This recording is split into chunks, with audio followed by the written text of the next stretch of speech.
Hello दोस्तों, कैसे हो आप सभी। स्वागत है आपका अपने यूट्यूब चैनल पर। तो जैसे कि पता होगा कि हमने जो नवीन सर की विजेता सीरीज है, जो एसएससी सीजीएल सीएचएसएल के मेंस के लिए जो सीरीज शुरू कर रखी है उन्होंने, उसका रिवीजन कर रहे हैं। तो उसी में आज उनके जो सेट नंबर 3 था उसका हम रिवीजन करेंगे। और ये जो आप हैंड रिटन नोट्स देख पा रहे हैं, ये आपको हमारे टेलीग्राम चैनल पर मिल जाएंगे। और इसका जो लिंक है वो आपको हमारे जो डिस्क्रिप्शन है वीडियो का, वहाँ पर मिल जाएगा टेलीग्राम चैनल का। और वहाँ से आप ये जो पीडीएफ है वो डाउनलोड कर सकते हैं। तो चलिए शुरू करते हैं अपनी आज की वीडियो को। तो इसमें जो पहला पर्सन है वो लोक नृत्य से रिलेटेड है। तो जो आंध्र प्रदेश है उसमें लोक नृत्य है सवारी और मुनरी। उड़ीसा में जो लोक नृत्य है वो है रंगबत्ती, चैता घोड़ा और दलखाई। असम में जो नृत्य है वो है भोरताल, ओजापाली। हिमाचल प्रदेश में है नाट्टी, चोलंबा। गोवा में है घोड़ी मोड़नी। मध्य प्रदेश में है तुर्रा, कलिंगी और गिरडा। झारखंड में है जामदा। त्रिपुरा में है हाई हक। मणिपुर में है नुप्पा। छत्तीसगढ़ में डांगला। महाराष्ट्र में लावनी और वंद्या मुरली। हिमाचल प्रदेश में है खैरती और डांगी। गुजरात में है हल्ली और साका। पर्सन नंबर 2, ये आपका लोक संगीत से रिलेटेड है। इसमें जो रसिया है वो यूपी का लोक संगीत है। पंखीड़ा ये राजस्थान से बिलोंग करता है। पिंडवानी छत्तीसगढ़ से। मंडोक गोवा से। बिल्लू पत्तू और अम्मा इवारी ये तमिलनाडु से बिलोंग करता है। साईकुत्ती मिजोरम से। सर्जन मणिपुर से। बुर्रा कथा ये आंध्र प्रदेश से। भाखा चक्री ये जम्मू कश्मीर से। टप्पा पंजाब से। लामन हिमाचल प्रदेश से। दसकतिया उड़ीसा से। मोवाड़ा महाराष्ट्र से।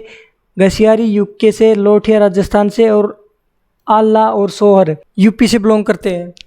प्रश्न नंबर 3, इसमें संगीतकार और उनके घराने के बारे में पूछा गया है। तो जो किराना घराना है उसमें है पंडित भीमसेन जोशी और गंगूबाई अंगल, ये किराना घराने से बिलोंग करते हैं। और जो गंगूबाई अंगल है उन्हें पद्म विभूषण मिला था 2002 में। जो आपका रंगीला घराना है उससे जो बिलोंग करते हैं वो सी आर व्यास है। और ये ख्याल गायकी के लिए जाने जाते थे। और ये एक शास्त्रीय गायक है। जो किराना घराना है उसके संस्थापक है करीम खान और वाहिद खान। जयपुर घराना उसके संस्थापक है अल्लादिया खान। आगरा घराना के संस्थापक है सुजान। और पटियाला घराना के है फ़तेह अली खान। प्रश्न नंबर 4, ये वाद्य यंत्र से रिलेटेड है। इसमें बांसुरी के बारे में पूछा है। तो जो सबसे सर्वाधिक प्राचीन वाद्य यंत्र है वो बांसुरी है। इससे जो रिलेटेड नाम है वो Pannalal Ghosh, N Rajan, Rajan Prasanna, N Neela, V Kunjamani, Hariprasad Chaurasia. प्रश्न नंबर 5, जो महत्वपूर्ण केसेज हैं उनके बारे में बताया गया है। जो केशवानंद भारती केस है वो 1973 में हुआ था। गोलकनाथ केस ये 1967 में हुआ था। सज्जन सिंह केस 1965। बेरूबारी केस 1960। जो बेरूबारी केस है उसमें बताया गया था कि जो प्रस्तावना है वो संविधान का भाग नहीं है। और जो Bombay versus union of Indian 1994 में हुआ था उसमें बताया गया था कि जो प्रस्तावना है वो संविधान का भाग है। प्रश्न नंबर 6, इसमें प्रस्तावना के बारे में पूछा गया है। तो प्रस्तावना में जो 2 शब्द जोड़े गए थे समाजवादी और पंथ निरपेक्ष, वो 1976 में जोड़े गए थे। और ये 42 संविधान संशोधन के तहत जोड़े गए थे। और इसी संविधान संशोधन के तहत मूल कर्तव्य को जोड़ा गया था। जो फंडामेंटल राइट है वो यूएसएसआर यानी कि रशिया से लिए गए हैं। और ये आर्टिकल नंबर 51 के भाग 1 में जोड़े गए हैं, जो कि पार्ट 4 का भाग 1 में आते हैं। और ये जो समिति बनाई थी वो सरदार सोहन सिंह समिति के सिफारिश पे इन्हें जोड़ा गया था। और इस समिति में 12 सदस्य थे। और इन्होंने 8 फंडामेंटल राइट जो है वो रिकमेंड किए थे, जिसमें कि 10 जोड़े गए थे। और जो 11वां फंडामेंटल राइट है वो 46वें संविधान संशोधन के तहत 2002 में जोड़ा गया था। और जो 11वां फंडामेंटल राइट है वो शिक्षा से रिलेटेड है। जो 6 साल से 14 साल के बच्चे होते हैं उनकी शिक्षा के बारे में ये फंडामेंटल राइट है। प्रश्न नंबर 7, पूर्ण राज्य का दर्जा। तो आंध्र प्रदेश को 1953 में मिला था। नागालैंड को 1963 में। महाराष्ट्र को 1960 में। और हरियाणा को 1966 में। जो 7वां संविधान संशोधन है 1956, वो राज्य पुनर्गठन आयोग के बारे में बताता है। फजल अली आयोग की जो रिपोर्ट पेश की गई थी वो 1956 में पेश की गई थी। और इसका गठन 1953 में हुआ था। गोवा 30 मई 1987 को बना था। अरुणाचल प्रदेश 1 फरवरी 1987 को बना था। मिजोरम 20 फरवरी 1987 को बना था। त्रिपुरा, मणिपुर और मेघालय ये 21 जनवरी 1972 को बने थे। सिक्किम को जो भारत में मिलाया गया था वो 16 मई 1975 को मिलाया गया था। और इसमें जो संविधान संशोधन जिसके तहत मिलाया गया था वो 35वां संविधान संशोधन किया गया था। और इसे पूर्ण राज्य का दर्जा 36वें संविधान संशोधन के तहत दिया गया था। और ये आर्टिकल 2 की मदद से भारत में मिलाया गया था। छत्तीसगढ़ 1 नवंबर 2000 को बनाया गया था। उत्तराखंड उत्तराखंड 9 नवंबर 2000 को यूपी से अलग करके बनाया था। झारखंड 15 नवंबर 2000 को बिहार से अलग करके बनाया था। तेलंगाना को 2 जून 2014 को बनाया गया था। और जो लद्दाख है उसे 31 अक्टूबर 2019 को यूटी बनाया गया था। दादर और दमन को एक बनाया गया था, तो वो बनाया गया था 26 जनवरी 2020 को। प्रश्न नंबर 8, प्रथमत बादशाह के भाषीय राज्य गठित। तो सबसे पहले आंध्र प्रदेश का गठन हुआ था बादशाह के आधार पर 1953 में, और ये वांचू रिपोर्ट के आधार पर किया गया था। प्रश्न नंबर 9, राष्ट्रपति मूल अधिकारियों को कार्यान्वयन को स्थगित कर सकते हैं। तो ये अनुच्छेद 359 के तहत कर सकते हैं। इसमें जो अनुच्छेद 20 और 21 है वो स्थगित नहीं हो सकते। जो अनुच्छेद 20 है उसमें आपके अपराध, दोष सिद्ध मुक्ति के संरक्षण के बारे में बताया गया है। जो 21 है उसमें प्राण व दैविक स्वतंत्रता के बारे में बताया गया है। जो आपातकाल है वो 3 प्रकार की होती है। पहली बताई गई है आर्टिकल 352 में, जिसमें बताया गया है कि नेशनल इमरजेंसी के बारे में। इसका कोई भी मैक्सिमम टाइम नहीं हो सकता, ये कितने भी पीरियड के लिए लगाई जा सकती है और उसके बाद आगे बढ़ाई जा सकती है। ये पहली बार 1962 में लगी थी भारत और चीन के युद्ध के दौरान। दूसरी बार 1971 में लगी थी भारत और पाक का जो युद्ध हुआ था उसके दौरान। तीसरी बार लगी थी 25 जून 1975 को। जो प्रेसिडेंट रूल है वो आर्टिकल 356 में बताया गया है। ये मैक्सिमम टाइम इसका 3 साल होता है और ये राज्यों के अंदर लगाया जाता है। आर्टिकल नंबर 360 में वित्तीय आपातकाल के बारे में बताया गया है और ये अब तक एक बार भी भारत में नहीं लगा है।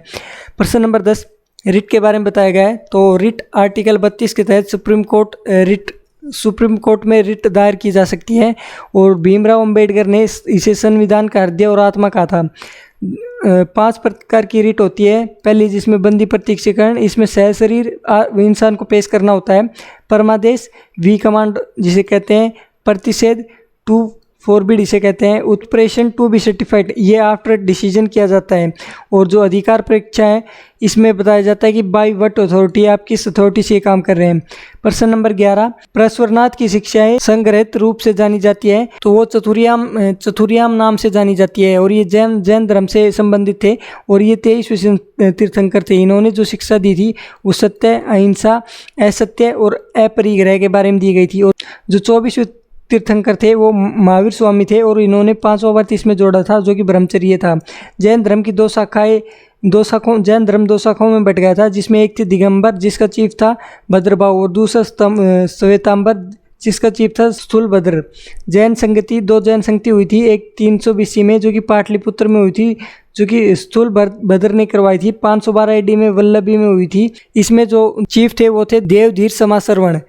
प्रश्न नंबर 12, बुद्ध का अंतिम उपदेश दिया था। तो उन्होंने सुभद्र को अपना अंतिम उपदेश दिया गया था और इनके गुरु थे अलार कलाम और इनकी मृत्यु 28 वर्ष की उम्र में हुई थी, जो कि 483 BC में हुई थी और इनका जन्म 563 BC में हुआ था।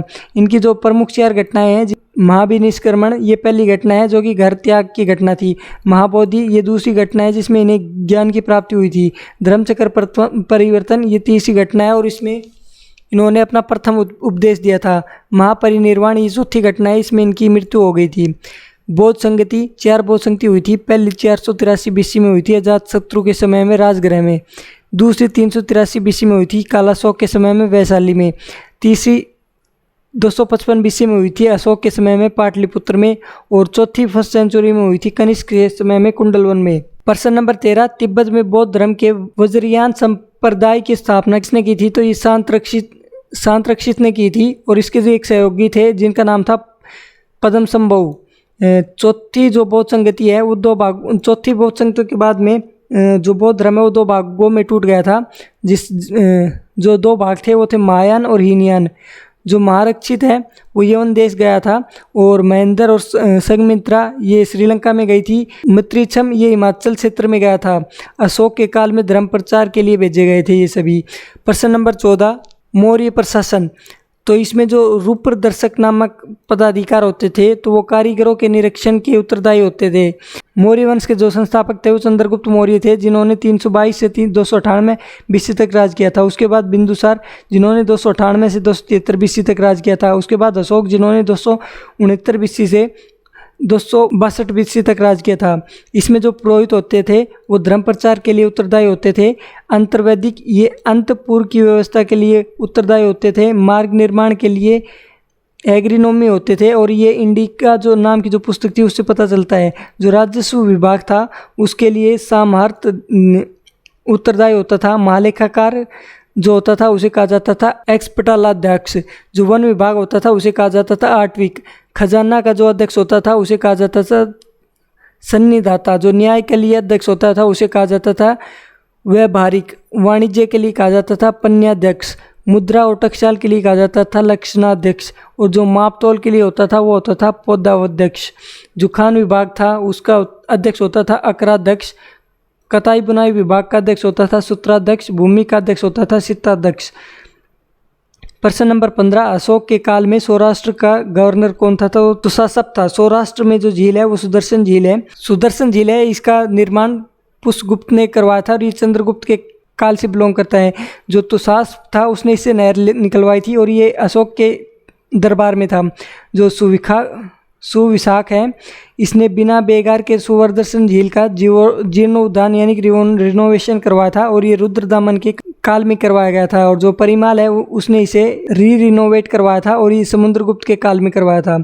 प्रश्न नंबर 16, सित्ताध्यक्ष किसे कहते थे? तो जो कृषि से संबंधित था उसे सित्ताध्यक्ष कहते थे। विविधताध्यक्ष जो चरागाहों का अध्यक्ष था उसे कहा जाता था। व्यापारियों का काफिला सादरवाह कहलाता था। प्रश्न नंबर 17, प्रोजेक्ट और अधिनियम। जो वन जीव संरक्षण अधिनियम है वो 1972 में आया था। प्रोजेक्ट टाइगर 1973 में, प्रोजेक्ट हाथी 1992 में, जैव विविधता अधिनियम 2002, कस्तूरी मृग 1970, कछुआ अधिनियम 1975, गेंडा के संरक्षण के लिए 1987, गिद्ध के लिए 2006 और हिम तेंदुआ के लिए 2009 में। प्रश्न नंबर 18, राष्ट्रीय पार्क। जो इंद्रावती है वो तांदवेड़ा छत्तीसगढ़ में स्थित है। हिम्मिस लद्दाख में है। बेतला पुलामू झारखंड में है। नौरा घाटी ये दार्जिलिंग वेस्ट बंगाल में है। जो मोलिंग नेशनल पार्क है वो अरुणाचल प्रदेश में स्थित है। दीपोर बिल असम में स्थित है। धीमा झारखंड में स्थित है। माकुर्थी तमिलनाडु में स्थित है। प्लानी हिल्स तमिलनाडु में स्थित है। खीरगंगा हिमाचल प्रदेश में स्थित है। मुरलेन मिजोरम में स्थित है। गोरुमारा और सिंघालीला ये वेस्ट बंगाल में स्थित है। सुंदरवन और बुक्सा ये भी वेस्ट बंगाल में स्थित है। ताडोबा में मेल घाटा महाराष्ट्र में स्थित है।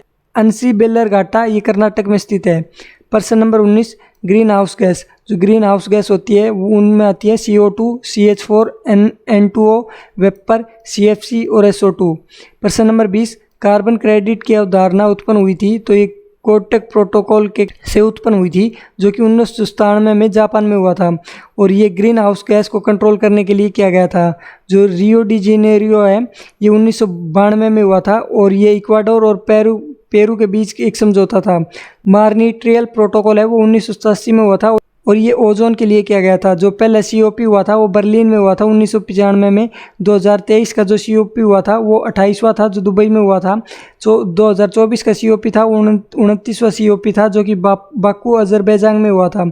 2025 का COP वो 30वां COP होगा और वो बेलम ब्राज़ील में होगा। COP की फुल फॉर्म होती है कॉन्फ्रेंस ऑफ पार्टीज। प्रश्न नंबर 21, जैविक मरुस्थल दामोदर नदी को कहते हैं और ये जो क्षेत्र है झारखंड और वेस्ट बंगाल का क्षेत्र होता है। उत्पत्ति इसकी खमरत हिल्स से होती है जो कि छोटे नागपुर का पठार है। जो मैथन बांध और तिलिया बांध है ये बैराक नदी पर है। और जो कोनार नदी है, जमुनिया नदी है और नूनियार नदी है ये सब लेफ्ट साइड से मिलती है। और जो साली नदी है वो राइट साइड से मिलती है।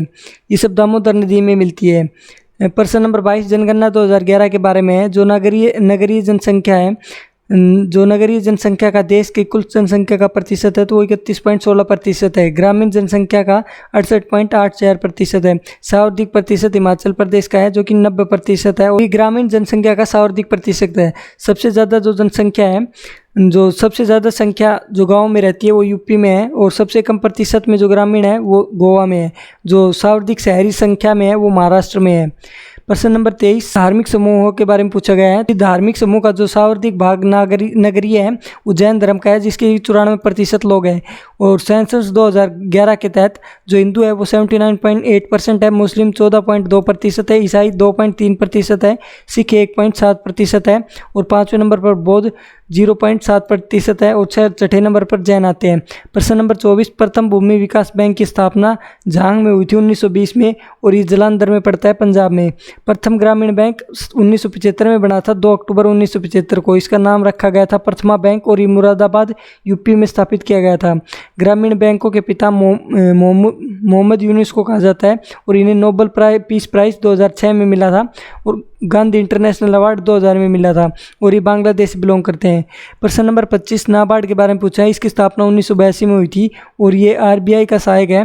प्रोजेक्ट के लिए जो धन विश्व बैंक से भी लिया जाता है और IDA से भी आता है। जो नाबार्ड है उसकी फुल फॉर्म होती है national bank for agriculture and rural development. जो 6 थी उसके दौरान बनाया गया था। इसकी पूंजी 100 करोड़ से अधिक है और जो कमेटी थी वो B शिवरामन थी। जो हेडक्वार्टर है इसका मुंबई में है। एक्ट 1981 के तहत आया था और जो नाबार्ड है उसी ने स्वयं सहायक समूह बनाया था जो कि 1987 में पायलट प्रोजेक्ट के तहत बनाया गया था। LEDP जिसकी फुल फॉर्म होती है livelihood and enterprises development programme. SIDBI जिसकी फुल फॉर्म है small industrial development bank of India, ये 1990 में लखनऊ में स्थापित किया गया था। IDBI इसकी फुल फॉर्म है industrial development bank of India और इसकी स्थापना मुंबई में 1964 में हुई थी। Exim export import bank of India, इसकी स्थापना मुंबई में 1982 में हुई थी।